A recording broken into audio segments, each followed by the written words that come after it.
कान्हा जी का जन्मोत्सव जन्माष्टमी। तुलसी जी पर चढ़ा दें यह एक चीज, हर कष्ट दूर करेंगे कान्हा जी। घर में आएगी सुख समृद्धि और शांति, और भूल कर भी ना करें ये साथ का। राधे राधे दोस्तों, कैसे हैं आप सब। दोस्तों, भाद्रपद माह चल रहा है। भाद्रपद माह के कृष्ण पक्ष की अष्टमी को जन्माष्टमी का पर्व मनाया जाता है।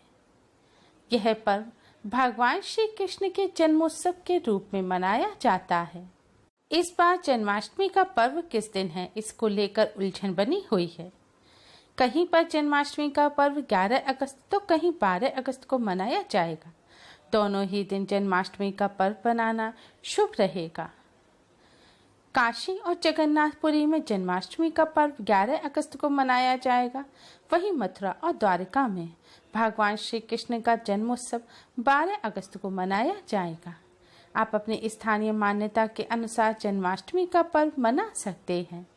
दोस्तों, जन्माष्टमी पर्व का शास्त्रों में विशेष महत्व बताया गया है। श्री कृष्ण जन्माष्टमी के महत्व का अंदाजा इसी बात से लगाया जा सकता है कि शास्त्रों में इसके व्रत को व्रतराज कहा गया है। मान्यता है इस दिन व्रत रखने से कई व्रतों के फल मिल जाते हैं। अगर भक्त इस दिन पालने में भगवान श्री कृष्ण को झुलाते हैं, भगवान श्री कृष्ण के बाल रूप को झुलाते हैं, तो उनकी सभी मनोकामनाएं पूरी हो जाती हैं। चारों तरफ से सफलता के संदेश आने लगते हैं।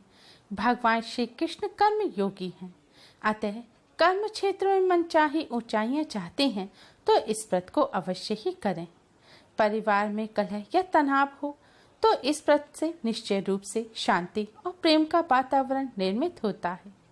धन धान्य संपदा संपत्ति के लिए इस व्रत से शुभ अन्य कोई व्रत नहीं है। मनचाहा प्रेम, शादी और शादी के बाद पति पत्नी के रिश्तों में मधुरता के लिए भी यह व्रत सर्वश्रेष्ठ है। दोस्तों, जन्माष्टमी का दिन भगवान श्री कृष्ण को प्रसन्न करने का बहुत ही खास दिन माना जाता है।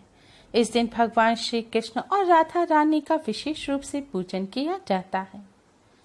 दोस्तों, भगवान श्री कृष्ण को प्रसन्न करने का सबसे आसान उपाय है तुलसी जी का पूजन करना। शास्त्रों में तुलसी जी का विशेष महत्व बताया गया है। संस्कृत में तुलसी जी को हरि प्रिया कहा जाता है। हरि प्रिया अर्थात भगवान विष्णु की प्रिया।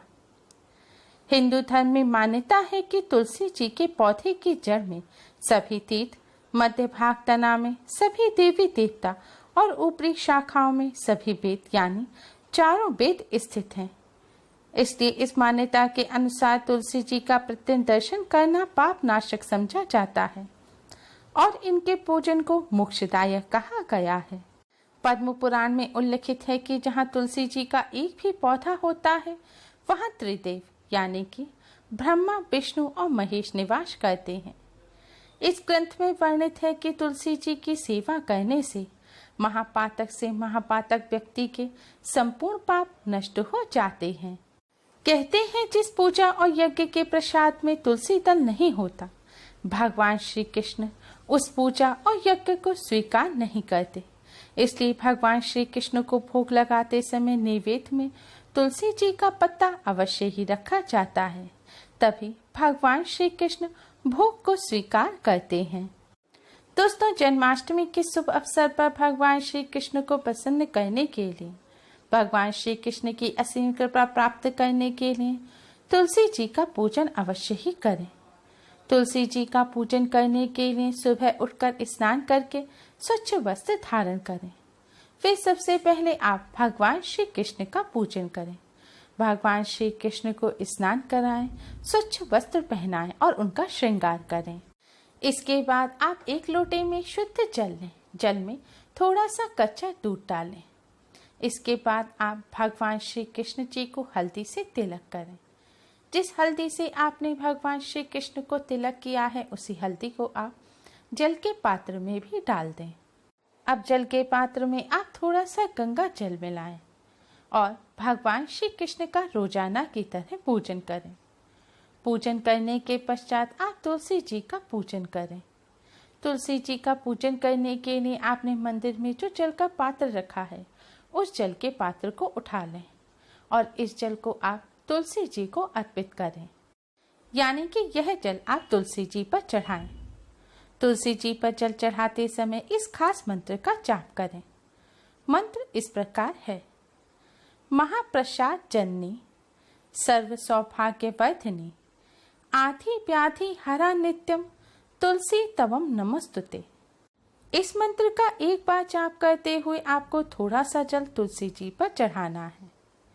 फिर आप दूसरी बार इस मंत्र का जाप करें और फिर से दूसरी बार थोड़ा सा जल आप तुलसी जी पर चढ़ाएं। मंत्र इस प्रकार है: महाप्रसाद जननी, सर्व सौभाग्य वर्धिनी, आधि व्याधि हरा नित्यम, तुलसी तवम नमस्तुते। अब इसी प्रकार दोस्तों तीसरी बार इस मंत्र का जाप करें और फिर तीसरी बार थोड़ा सा जल आप तुलसी जी पर चढ़ाएं। इस तरह आपको पूरे 7 बार इस मंत्र का जाप करना है और 7 बार ही तुलसी जी पर जल चढ़ाना है। तुलसी जी पर आपको पूरे लोटे का जल चढ़ा देना है। जल चढ़ाने के बाद आप तुलसी जी के सामने एक शुद्ध घी का दिया जलाएं और एक सुगंधित धूप बत्ती जलाएं। इसके बाद भगवान श्री कृष्ण और तुलसी माँ को प्रणाम करें। फिर भगवान श्री कृष्ण के महामंत्र ओम नमो भगवते वासुदेवाय का 108 बार जाप करें। इस मंत्र का जाप आप तुलसी जी के सामने खड़े होकर भी कर सकते हैं या आसन बिछाकर बैठकर भी इस मंत्र का जाप कर सकते हैं। मंत्र का जाप करने के पश्चात आप तुलसी जी की जड़ के पास से थोड़ी सी मिट्टी लें और उससे अपने मस्तक पर तिलक करें। फिर आप भगवान श्री राधे कृष्ण जी को प्रणाम करें और तुलसी जी को प्रणाम करें और भगवान श्री राधे कृष्ण और तुलसी जी से अपने सभी कष्ट, दुख, दर्द, तकलीफ को दूर करने की प्रार्थना करें। घर में सुख समृद्धि की भी आप तुलसी माँ से प्रार्थना करें। दोस्तों तुलसी जी भगवान श्री कृष्ण को अति प्रिय हैं।